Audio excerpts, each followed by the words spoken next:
अस्सलाम वालेकुम वरहमतुल्लाह। आज का जो हमारा टॉपिक है, जैसा कि हमने कल पढ़ लिया था एक्सपेक्टेशन वैल्यू, ठीक है। तो उसी को यूज़ करते हुए आज जो हमारा टॉपिक है ऑपरेटर्स एंड ऑब्जर्वेबल्स।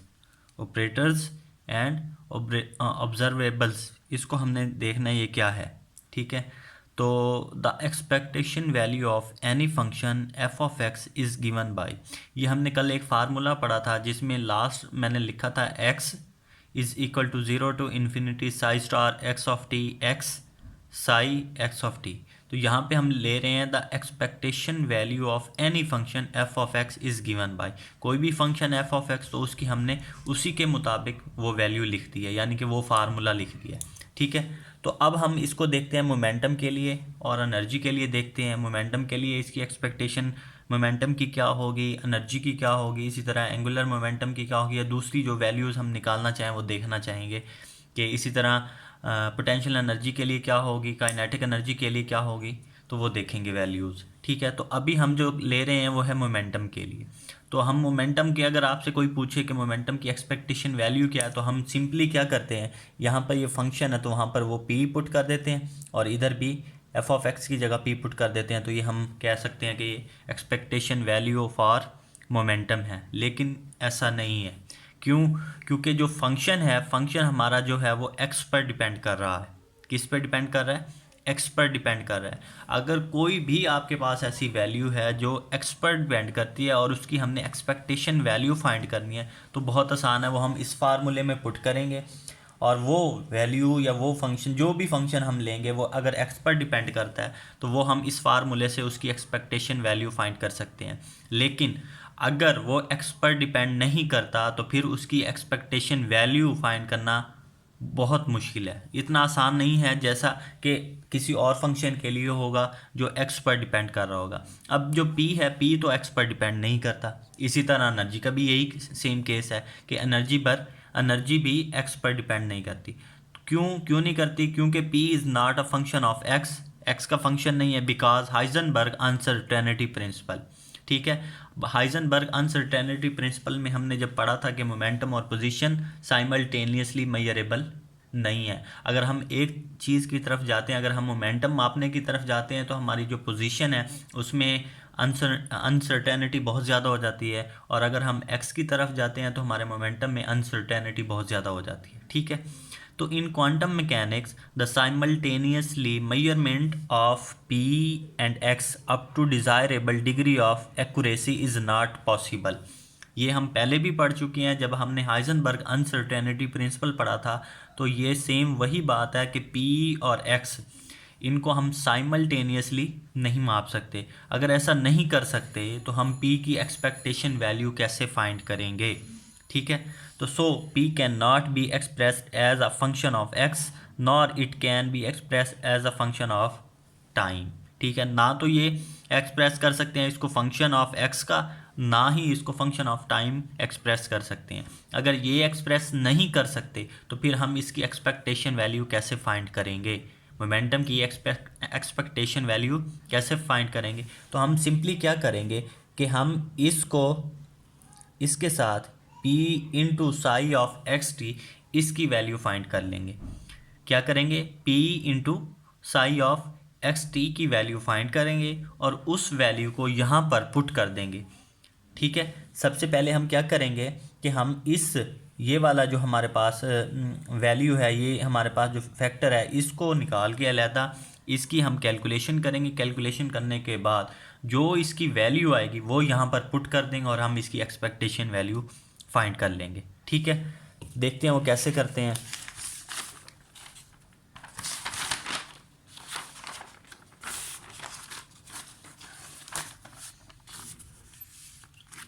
ठीक, consider a quantum particle which is moving along x axis. हमने एक क्वांटम पार्टिकल ले लिया, ठीक है, एक क्वांटम पार्टिकल ले लिया which is moving along x axis in a force free space.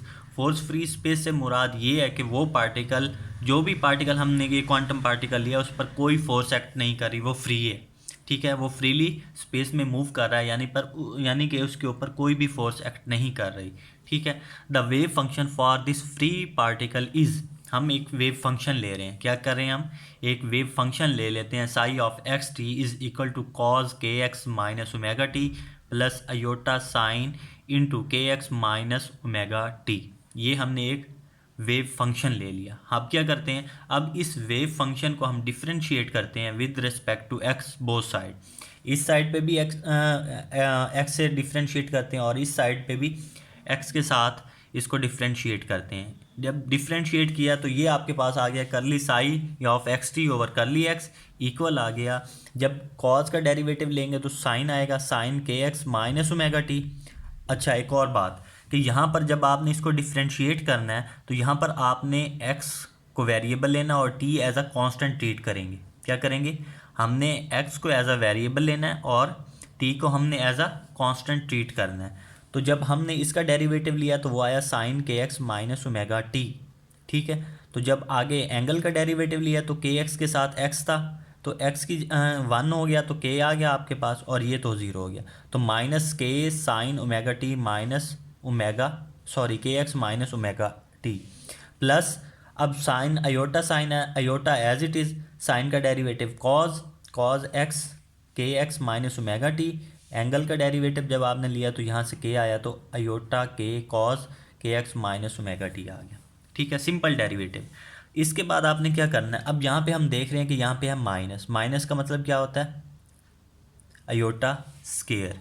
-1 के इक्वल होता है ना, तो अयोटा स्केयर हो जाएगा। तो फिर हम क्या करेंगे, यहाँ पे अगर अयोटा स्केयर हो जाएगा तो अयोटा के हम यहाँ से कॉमन लेंगे तो पीछे आ जाएगा cos k x minus omega t plus iota sine k x minus omega t. Clear है कि आपने क्या किया, इस माइनस को चेंज कर दिया किस में, अयोटा स्केयर में। अयोटा स्केयर किया तो फिर आपने अयोटा के कॉमन लिया। अगर ये कॉमन लिया तो पीछे ये वैल्यू बच गई। यहाँ पर अयोटा स्केयर था, ये माइनस ख़त्म हो जाएगा, प्लस हो जाएगा तो अयोटा स्केयर। तो फिर एक अयोटा कॉमन चला गया और के भी कॉमन चलेगा, पीछे रह गया aorta sine k x minus omega t. Clear. अब देखें कि ये वाली वैल्यू क्या है, ये ओरिजिनल फंक्शन है साई ऑफ एक्स टी के। ठीक है, तो हम इस पूरी वैल्यू की जगह हम ये लिख देंगे साई ऑफ एक्स टी, आई के साई ऑफ एक्स टी। अब के का फार्मूला मैंने आप लोगों को बताया था 2 पाई ओवर लैम्डा। तो हम यहाँ पे क्या करेंगे, के की जगह iota 2 pi over lambda psi of x t put कर दिया। ठीक है, इसी तरह फिर लैम्डा की वैल्यू भी हमें पता है। लैम्डा क्या होता है, डी ब्रोय हाइपोथेसिस जो इक्वेशन थी हमारे पास, lambda is equal to h over p. तो यहाँ पर लैम्डा नीचे है तो पी ओवर एच हो जाएगा, साई ऑफ एक्स टी। ठीक है, फिर नेक्स्ट क्या है, p iota 2 pi over h, 2 pi over h. और ये हमने जब हाइजेनबर्ग अनसर्टेनिटी प्रिंसिपल पढ़ा था तो वहाँ मैंने आपको एच लाइन की वैल्यू बताई थी, वो होती है 2 पाई ओवर एच। क्या होती है, एच बाई 2 पाई होता है, sorry H by 2 pi. H line आपके पास होता है 2 पाई एच बाई 2। एच लाइन की वैल्यू क्या होती है, एच बाई 2 पाई। तो वो जब यहाँ पे पुट करेंगे तो आपके पास आ जाएगा p iota over h line sine of x t. अब ये जो एच लाइन है ये इधर मल्टीप्लाई हो जाएगा, अयोटा भी नीचे चला जाएगा तो पीछे क्या रह जाएगा, P sign omega T, P sine x of T. ठीक हो गया। हमने क्या किया, हमने सिंपली ये किया, के की वैल्यू पुट की, फिर लैम्डा की वैल्यू पुट की, फिर हमने 2 पाई ओवर एच की वैल्यू पुट की जो कि थी एच कट या एच लाइन, एच कट या एच लाइन। एच डालकर ऊपर थोड़ी सी इस तरह की लाइन बना देनी आपने।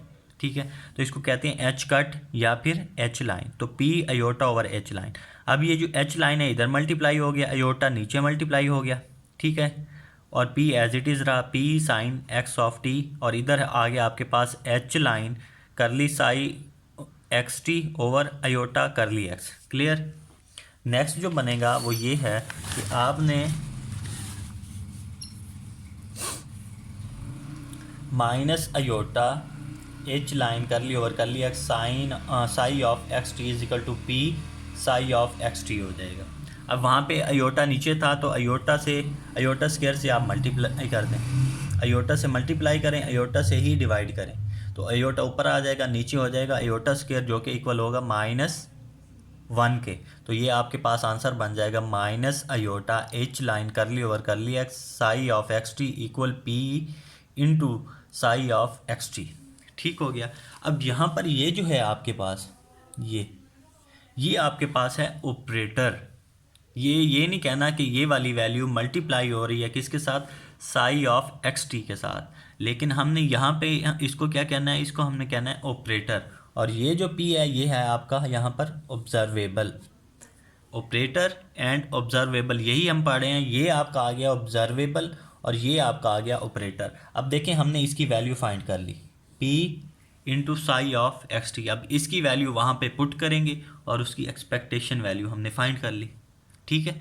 तो ये आप इस तरह क्या है, इस तरह का जो भी आपके पास फंक्शन हो जो x पर डिपेंड नहीं करता, जो x का फंक्शन नहीं है, उसके लिए हमने इसका इस तरह से इनकी अलहदा से वैल्यू फाइंड करनी है। इस वैल्यू को फाइंड करके वहाँ पुट करेंगे और फिर हम उसकी एक्सपेक्टेशन वैल्यू को फाइंड कर लेंगे।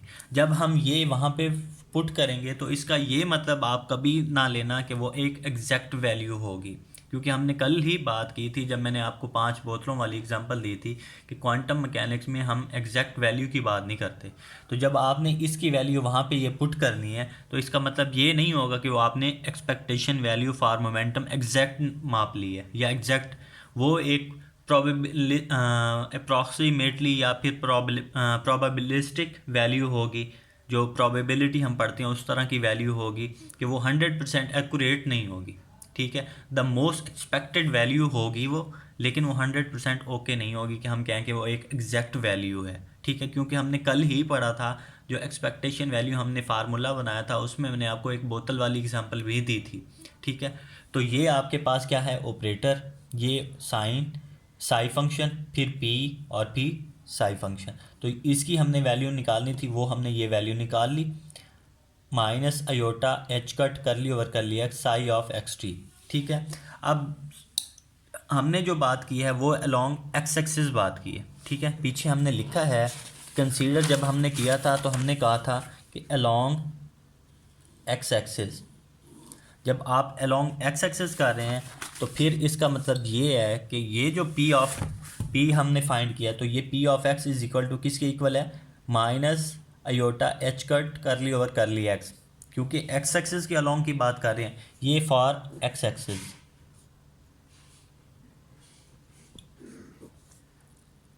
ये हम बात कर रहे हैं एक्स एक्सिस के अलोंग। इसी तरह आप जब वाई एक्सिस के अलोंग करेंगे तो फिर आपके पास आएगा p y minus iota h cut कर ली और कर ली वाई। इसी तरह जब पी जेड के यानी कि जेड एक्सिस के अलोंग करेंगे तो P z minus iota h cut कर ली और कर ली जी। और इन जनरल आप लिखना चाहे तो p is equal to p x plus p y plus p z minus iota h cut common आ गया और पीछे वैल्यू आपके पास बन गई कर ली ओवर कर ली एक्स प्लस कर ली ओवर कर ली वाई प्लस कर ली ओवर कर ली जेड, जो कि इक्वल होता है किसके, इस डेल ऑपरेटर के। तो इन जनरल जो मोमेंटम है वो किसके इक्वल है, minus iota h cut del के।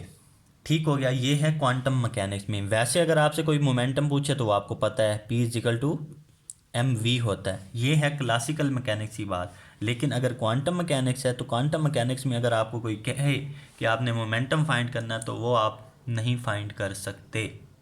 इसी तरह कोई आपको वेलोसिटी की बात करे तो आप बता सकते हैं कि क्लासिकल मैकेनिक्स में ये वेलोसिटी है, लेकिन अगर कोई क्वांटम मैकेनिक्स में आपसे वेलोसिटी पूछे तो वो भी आपको 100% श्योरिटी के साथ आप नहीं बता सकते। ठीक है। इसके बाद जो हमने करना है वो है फॉर एनर्जी। मोमेंटम के लिए हमने एक्सपेक्टेशन वैल्यू फाइंड कर ली है। फॉर एनर्जी अब रह गई है, वो इंशाल्लाह हम कल करेंगे या फिर नेक्स्ट वीक में करेंगे। ठीक है। अल्लाह हाफिज़।